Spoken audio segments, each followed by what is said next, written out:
On a single night in 2016, over 500,000 people were experiencing homelessness in the United States of America, a majority of them staying in emergency shelters, transitional housing programs, or safe havens, and the rest in unsheltered locations.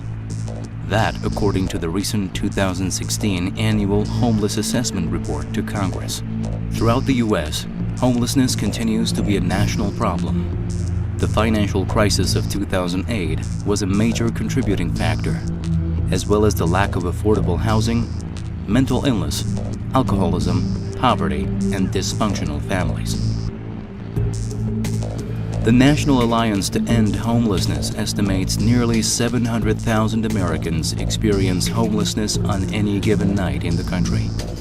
As temperatures are dropping across the country, many homeless people are struggling to find a warm, safe place to stay, a roof over their heads.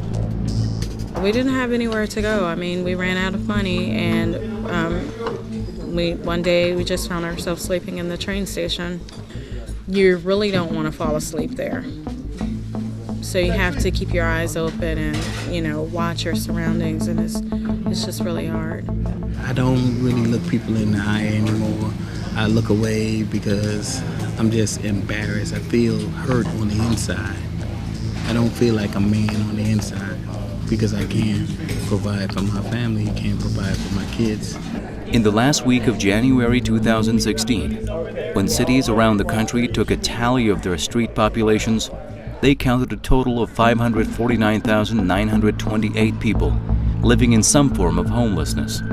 60% of people experiencing homelessness were men, while 40% were women. More than 90% of homeless women are victims of severe physical and sexual abuse. On the other hand, 15% of the homeless population are considered chronically homeless, those with a disability who have experienced homelessness for a year or longer, or at least 4 episodes of homelessness in the last 3 years. The report also shows that 355,212 people experiencing homelessness are individuals, accounting for 65% of the homeless population, most of them over the age of 24. There are 194,716 people in families with children experiencing homelessness, representing 35% of the homeless population. But the most disturbing of all is that about 50% of the homeless population is over the age of 50. They often face additional health and safety risks associated with age, are more prone to injuries from falls, and suffer from cognitive impairment, vision or hearing loss, major depression, and chronic conditions like diabetes and arthritis. Among the U.S. homeless are those who used to fight for their country and now have to struggle for survival. About 8% of the homeless population are veterans. Washington, D.C. has the highest rate of veteran homelessness in the country. The interesting point is that 45% of homeless veterans are Black or Hispanic, and while less than 10% of homeless veterans are women, the number is rising. Research indicates that those who served in the Vietnam and post-Vietnam era are at greatest risk of homelessness. War-related disabilities or disorders often contribute to veteran homelessness, including physical disabilities, post-traumatic stress disorder, depression and anxiety, and addiction. Behind these statistics, homeless children may be invisible to some, but nevertheless the numbers are shockingly high. The National Center on Family Homelessness reports that 1 in 45 children experiences homelessness each year. This number amounts to a staggering 1.6 million children in America. Reports also indicate that 71% of homeless children are doubled up, living with friends, family, or non-relatives for economic reasons, placing them among the 6.8 million people who stay in living conditions they do not control.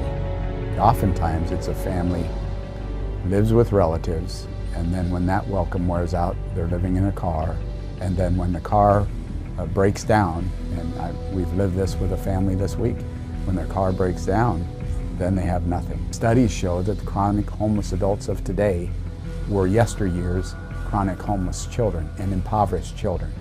According to the Child Trends Data Bank, at the start of the 2013-2014 academic year, there were approximately 1.4 million children in the United States who reported to school and did not have an address to give to school authorities. When a student is homeless, on top of going back for the first time, they are completely scared about telling people, someone finding out their situation. It's frightening for them. They don't want anyone to know they are in fact homeless, living in a shelter, living in the street. Though the HUD figures show a 3% drop in the overall homeless population from January 2016, 15 states in the country, along with the District of Columbia, have seen increases in the number of people lacking permanent shelter. Among U.S. cities, California, with 118,142 people, is hosting America's largest homeless population, while Washington, D.C., with more than 14%, has seen the highest year-to-year increase. Even though big cities like New York and Los Angeles had bigger populations of homeless people than smaller cities, homelessness is a problem in towns of all sizes. In Honolulu, with a population of less than 400,000, there were nearly 5,000 homeless people. Although HUD's numbers are alarming enough, the number of people who are actually homeless might be higher than estimates suggest. The numbers come from annual point-in-time counts conducted in cities nationwide in January. During those counts, volunteers surveyed the number of homeless people living in emergency shelters or transitional housing, or on the street or other places not typically used as residences. People who lack permanent housing of their own but are staying with friends and family aren't counted, nor are people who are living in hotels or motels. Families are what are called the hidden homeless. They go to friend to friend to family to acquaintance for as long as they can until that line has ended for them, and then they have really nowhere to go. That said, many poor people are at risk of homelessness. This is because it is hard for them to afford housing. The State of the Nation's Housing Report says 11.4 million families in the U.S. are paying more than 50% of their income toward housing. DC is an example of what's happening in cities across the country. There's a severe lack of affordable housing. I think anywhere in this city you see a lot of construction and building, but this is not affordable housing for the really low-income families and individuals that need access to those kinds of resources. The loss of jobs, bills higher than earnings, eviction by family members, abuse at home, incarceration, sickness, disability and mental issues, change in family status, as well as drug and alcohol can trigger homelessness. Despite more than 500,000 homeless Americans and a national increase in unsheltered homelessness, the issue was largely ignored during presidential campaigns.